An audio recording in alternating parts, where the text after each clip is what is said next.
Sir Holi का मुख्य उद्देश्य क्या है? होली मनाने का मुख्य उद्देश्य नहीं, जैसे कि रंग लगाते हैं, हाँ तो हमको समझ नहीं आया कि एक मुख्य उद्देश्य मतलब कि उसका अच्छा। लगाने का मुख्य उद्देश्य सर क्या है? अच्छा चलो, हाँ। हम समझ रहे हैं। देखो यहाँ पे होली जो है एक रंग खेल के मनाया जाता है, दूसरा होलिका को जला करके यानी कि होलिका दहन करके मनाया जाता है। देखो जो होलिका थी वो एक प्रकार से देखा जाए तो बुराई की प्रतीक थी, यानी कि असत्य की प्रतीक थी, अधर्म की प्रतीक थी। और जो प्रहलाद थे वो धर्म के प्रतीक थे। तो होलिका प्रहलाद की क्या थी? बुआ थी। और जब होलिका को ये वरदान था कि आग तुम्हें जला नहीं सकता, और तो उन्होंने क्या किया कि प्रहलाद को अपने गोद में बैठा करके आग में बैठ गए। फिर उसके बाद क्या हुआ कि प्रहलाद बच गए, होलिका जल गई। तो यहाँ से हमको ये समझना चाहिए कि बुराई चाहे जितनी भी शक्तिशाली क्यों ना, क्योंकि वो शक्तिशाली ही थी क्योंकि उन्हें वरदान मिला था, तो बुराई चाहे जितनी भी शक्तिशाली क्यों ना हो, धर्म के मार्ग पर चलने पर कोई व्यक्ति यदि धर्म के मार्ग पर चल रहा है, भगवान के प्रति आसक्त मतलब आश्रित है, भगवान की भक्ति कर रहा है, तो उसको बुराई हरा नहीं सकती, असत्य नहीं हरा सकता, कभी अधर्म नहीं हरा सकता। और होली मनाने का मुख्य उद्देश्य यह है कि हम अपने बुराइयों को, अहंकार को, यानी होलिका दहन हुआ तो क्या हुआ? होलिका दहन हुआ तो बुराइयों का अंत हुआ, अहंकार का अंत हुआ, और अपने जो है दुर्गुणों का अंत हुआ, जो उसके पास दुर्गुण था वो अंत हुआ। तो होलिका दहन करने का मतलब यह है कि हम अपने अंदर के दुर्गुणों को, अहंकार को, और जो है और एक उद्देश्य ये है कि भाईचारे का उद्देश्य है, इसलिए अपने किसी दूसरे के प्रति शत्रुता थी, शत्रुता को जला रहे हैं, अधर्म को जला रहे हैं, पापों को जला रहे हैं, दुर्गुणों को जला रहे हैं, तो इसका मतलब हम होली मना रहे हैं, होली का दहन कर रहे हैं, ठीक है। और रंग लगाने का उद्देश्य ये है कि जब हम लोग ये सब अपने दुर्गुणों को जला लिए, तो अपने जीवन को रंगमय बनाने के लिए, कलरफुल बनाने के लिए हम रंग लगाते हैं दूसरे को, ठीक है।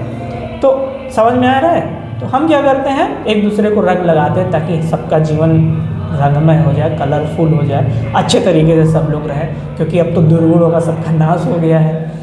और लेकिन यहाँ पे क्या है कि होली मनाने का कुछ अलग ही प्रचलन है भाई, शुरू से करते आए हैं, रंग घोले बढ़िया से, काला वाला रंग घोले डाल दिए किसी के ऊपर, तो इसका मतलब जब तक रंग नहीं लगाओगे तब तक होली नहीं मनाओगे।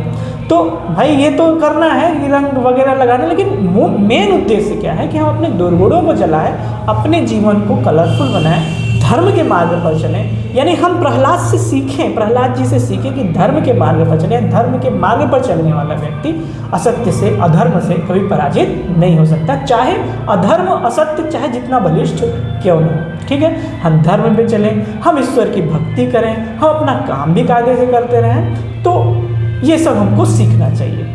और होली के दिन क्या करना है कि भाई अबीर लगाना है, तो भाई अपने माता पिता को, यदि अपने उम्र से बड़े लोगों को अबीर लगाना है, तो पैरों पे उनके, यानी जिसको समझते हो कि हाँ ये जो है लगाना चाहिए, ठीक है, अपने घर परिवार में, अपने रिश्तेदार में जिसको समझते हो कि हाँ पैर आशीर्वाद लेना चाहिए, तो उनको क्या करना है, उनके पैरों में थोड़ा सा अबीर लगा करके अपने हाथ को क्रॉस करके थोड़ा सा आशीर्वाद लेना है कि हमारे अंदर जो है धर्म का, हमारे अंदर एक सद्बुद्धि हो, हमारे अंदर सद्बुद्धि मिले हमें।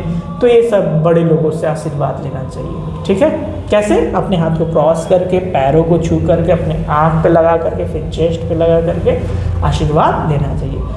अब ऐसे आशीर्वाद लेने से क्या मतलब है कि जब तक हम विनम्र होकर के किसी से आशीर्वाद नहीं लेंगे, जब तक हम ये मांग करके पूरा का पूरा यानी कि आत्मसमर्पण होकर के जब तक आशीर्वाद नहीं लेंगे, तब तक हमको आशीर्वाद नहीं लगेगा। अब हमारे अंदर आशीर्वाद प्रवेश नहीं करेगा। जैसे आप हमारे बातों को सुनना न पसंद करें, तो क्या, यानी सुनना ही न चाहें, तो क्या हम जो कहेंगे आपको समझ में आएगा? नहीं समझ में आएगा। तो हमको समझने के लिए आप पहले हमारी बातों को एक्सेप्ट तो करेंगे, यानी एक ऐसी भावना रखेंगे अपने अंदर कि सर की बात मुझे समझ में आए, तो आपको बात समझ में आएगी। ठीक इसी प्रकार हम आशीर्वाद भी लेंगे। और ख़ासकर माता पिता तो अब चाहते ही हैं हमारे बच्चे बहुत आगे बढ़े, अच्छा दिमाग रहे, सद्बुद्धि दे भगवान, तो ये सब तो माता पिता चाहते हैं, तो हम ऐसा काम करेंगे। और यदि आप ऐसा कर रहे हैं, यदि आप अपने दुर्गुणों को जला रहे हैं और यदि आप अपने अनुशासनहीनता को जला रहे हैं और यदि आप अपने अहंकार को जला रहे हैं, आप अपने शत्रुता जो मन में शत्रुता भरी हो उसको जला रहे हैं, तो इसका मतलब सही मायने में आप होली मना रहे हैं। बात समझ में आई?